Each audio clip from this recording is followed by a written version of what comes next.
Samajwadi party की सांसद और पार्टी के प्रमुख अखिलेश यादव की पत्नी डिंपल यादव के खिलाफ अभद्र टिप्पणी करने के मामले में लगातार हंगामा जारी है।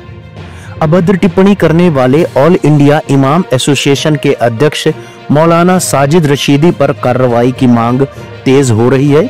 इस बीच अब यूपी पुलिस ने इस मामले में मौलाना रशीदी के खिलाफ मुकदमा दर्ज कर लिया है। मौलाना ने एक टीवी न्यूज चैनल शो के दौरान आपत्तिजनक टिप्पणी की थी।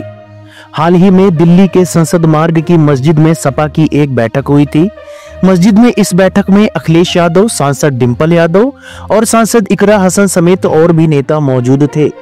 मस्जिद में हुई इसी बैठक को लेकर टीवी शो में डिबेट हो रही थी। मौलाना ने इसी दौरान बैठक की तस्वीरें दिखाते हुए डिंपल यादव के कपड़ों पर कमेंट किया। वीडियो में मौलाना साजिद रशीदी ने कहा कि बैठक में 2 महिलाएं बैठी हैं, एक इकरा हसन है जो सर ढककर बैठी हैं।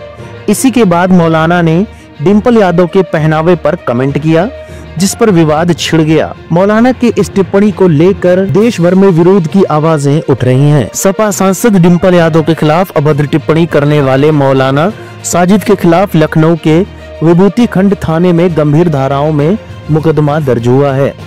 जानकारी के मुताबिक प्रवेश यादव और सौरभ यादव नाम के लोगों की शिकायत पर पुलिस ने ये मुकदमा दर्ज किया है। लखनऊ पुलिस ने मामले की जांच शुरू कर दी है। दरअसल ऑल इंडिया इमाम एसोसिएशन के अध्यक्ष मौलाना साजिद रशीदी द्वारा एक टीवी डिबेट के दौरान समाजवादी पार्टी की सांसद डिंपल यादव के खिलाफ अपमानजनक टिप्पणी की गई थी।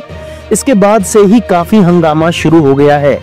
सोमवार को डिंपल यादव के खिलाफ की गई अपमानजनक टिप्पणी के खिलाफ एनडीए सांसदों ने संसद के बाहर विरोध प्रदर्शन भी किया है। इस खबर के बारे में आपका क्या कहना है, हमें कमेंट बॉक्स में जरूर बताएं।